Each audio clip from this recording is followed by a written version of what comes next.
Hello Culers, it's Pablo here and welcome back to Barca Universal and welcome to the match review of Linares Deportivo 1, Barcelona 2. Barcelona have indeed progressed to the round of 16 of the Copa del Rey. It was a hard-fought encounter as we expected away from home, but Barca have done it. From behind we've won. 2 goals in the second half from Dembélé and then Jutglà have recovered the lead and the victory for Barcelona. We've progressed to the next round. There is a lot to discuss. The game was really interesting actually, a lot of chances, a lot went on. So let's get started. And let's kickstart with the lineup from Xavi Hernandez, actually all half long in the first half. I just couldn't really figure out who was playing where. This was it roughly, guys. We had Neto in goal, you had Mingueza there, almost next to Eric Garcia at centre-back. I suppose Jordi Alba was left wing, Araujo was left back, and Dani Alves was right back. Later it changed after the goal. Araujo went to the right, Eric came to the left, and Mingueza in the middle. It was kind of a back three / a back four, and we've seen that a few times already from Xavi this season. And I think in that first half, it just left everyone a little bit confused. It really did, and that's why I think in the second half, when we went to, the more natural 4-3-3 almost,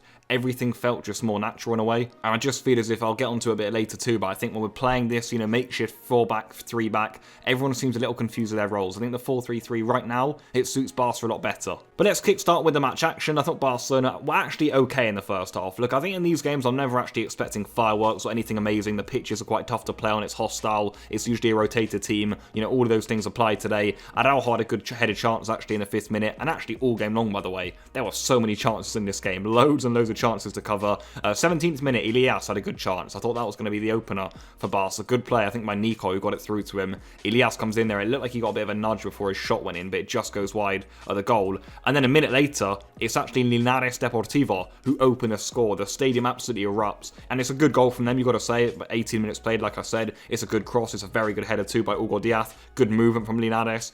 What I would say, though, this is dreadful defending from Barcelona. That's a fact. I will say that right now. I wasn't impressed, actually, with the lead up to the goal. We gave the ball away quite poorly with Araujo. And then the pressure on the ball, it's just non-existent. That's not good enough at any level. I think that was complacency getting into our games. They're thinking, these guys aren't going to score. And look, of course, they lack a bit of quality. I think we saw that even in defence in the latter stages of the second half. But look, if you give professional footballers time and space, they're going to punish you. And that's what happened here. No one pressurising the ball. I think RIQUI and Jordi Alba, they just stood back. They watched the cross come in. At the back post, I think it's Mingueza's man. Nowhere near close enough. It's poor defending by Mingueza again. And it's a good header by Hugo Diaz. And at that point, 1-0 Linares. And as I say, I don't think Barcelona had been dreadful up to that point. I think we'd been okay, quite good in a way. It was a solid start to the half, I thought, from Barca. But I think one player we've got to pick out almost, he did get subbed off at half-time, was RIQUI. I think RIQUI has been a player, of course, who's had a lot of almost press behind him, a lot of support. I think maybe in the past he was unfairly left out of the team, and that's left him almost quite, a resilient and loyal fan base behind him saying he deserves to start, he should be this, he should be that. But I think we're seeing now, for me, RIQUI isn't at the level of a Barcelona midfielder. It's been apparent, I think, for maybe over a year now. It's just not good enough. You're seeing him on the ball, he gets nudged off it easily. Even when he's in possession, does he look that dangerous? Not really. I think physically, compared to our other midfielders too, when he's on the ball, like I say, is it that special? No, it's not. I don't know. Pressing, tracking back. He doesn't have a lot to his game right now. And I think again today, you're thinking, can RIQUI shine? Can he, get on the ball, make something happen? Well, the answer was absolutely not. Towards the end of the first half, Barca actually did have a flurry of late chances. We maybe could have equalised here. RIQUI himself had a good chance that he blazed over the bar. I think, to be fair, he saw it quite late. I think it looks quite bad the way, he blasts it over from such close range, but I think he saw the ball quite late. It kind of just, hit off his leg in the end. About a minute later, actually, Jordi Alba and then Eric Garcia had good efforts, actually, and good opportunities to score. And even right at the last minute of the half, I think it was Dani Alves floated a good ball to the back post, and Alba kind of just misjudged it. I think we were expecting a Linares defender to head it out. But half-time, 1-0 down, not good news. Of course, we don't want to be going out of the Copa this early. So at half-time, Xavi made changes, and actually 3 changes. The senior players came on. PIQUÉ came on for Araujo. We're hoping that's not an injury, by the way. We also had Frenkie de Jong coming on for RIQUI. That was expected. And then Dembélé came on for Elias. So Dembélé, hey, after all the contract talks, that's his first game, by the way, since all of this. So I think that was a bit awkward. I think we saw that in the second half. But look, if Barca can move on Coutinho to Aston Villa,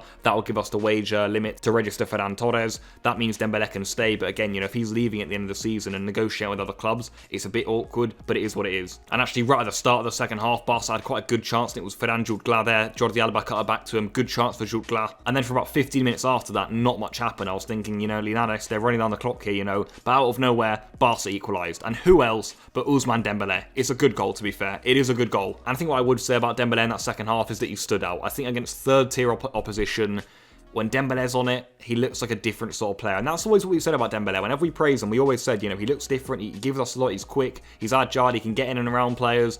And he's done well here. He does well to dribble inside. The left-footed effort is good. Would a first-tier goalkeeper save it? Yes, he would. It actually goes through the keeper's hands. In my opinion, he's got to be saving it. But it's good from Dembélé. It's spontaneous. It's out of nowhere. He takes it on. It's a good dribble. It's a good shot. And for Barca, it's obviously a massive goal. About 62 minutes played this was. And actually not long after is when kind of chaos ensued in the match, I felt. After this Dembélé goal, this is when the match turned. Because Linares here, I think, will feel maybe hard done by. They had a goal that I think they will feel is potentially legal, ruled out. I think it's a header that's quite far out. It trickles towards Neto, but he actually lets it in, and they've said he lets it in almost because there's a player standing in an offside position in front of him. I'd actually tend to agree, and I actually think if there was VAR, they would have ruled this goal out. I don't think it would have stood, so I don't think there's any, you know, robbery or anything going on here. But the fact remains, it is quite, you know, a polemical situation, if you like. And I think even more controversy was added to it by the fact that Barca then went down the other end and put themselves in front. And this is all the work of Ferran Jutglà, a player I'm becoming really fond of. I think he's really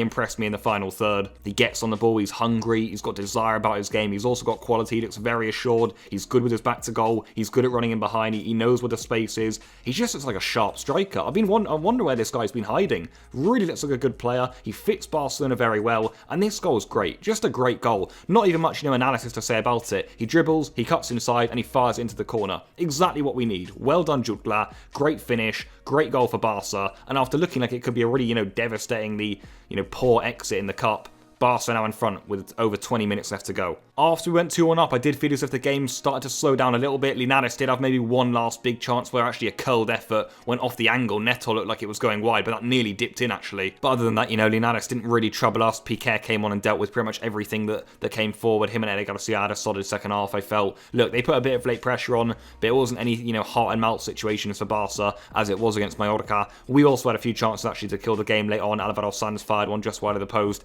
Dembélé had a great chance, you know, as I say, he kind of made a difference in the second half. Dribbled past two players with a fake shot and then fired it off the crossbar. Pretty much a definition of Dembélé, I felt that chance was. Just a simple finish to roll it into the corner, but no, he puts his boot through it and he fires it onto the bar. But for Barcelona, it's victory. It's progression to the next round. It is a win away from home. It was a tough game, a hostile game. We knew it would be, and look, we put out enough first-team players there. I feel as if we've gone strong enough there to win this one. We have come back with a victory. We have progressed. We do want to be progressing in these cup competitions, and it's another victory for Xavi's side. It's good news too. You know, it feels like we're getting a bit of winning momentum behind us, and that's what we need. It feels like, yeah, you know, we feel like we can win games. I just feel as if something's turned almost. Barcelona now come into games expecting to win almost. And I know that sounds weird, but in the past that kind of wasn't the case, even a few weeks ago. So I'm positive. I'm happy with how things are going. Today was tough. I think defensively we've got to improve. A touch on Dani Alves' debut. Great to see him back out there. I think he actually looked a little out of speed with professional football, Dani Alves. So let's see if he recoups that in the next coming weeks. But as I say, positive signs for Barca. I think we're improving. I really do. I honestly feel that it is positive from Xavi's side. There's a lot of work to do. There are a lot of players missing. And yeah, there's still lots of work to do, like I say, and lots of massive and bigger games coming up. But today we've done well to go through. We're looking good. We've got Granada on Saturday in the league, so the football doesn't really stop. Lots coming up for Barca. And then after that, midweek, it's the Supercopa semi-finals. So look, lots of football coming up, lots of games to play. And I think Xavi will be hoping he can recover a few more players ahead of those fixtures. So let's see how we do, guys. Lots coming up for Barca. Today we've won. Today we've progressed. And good night.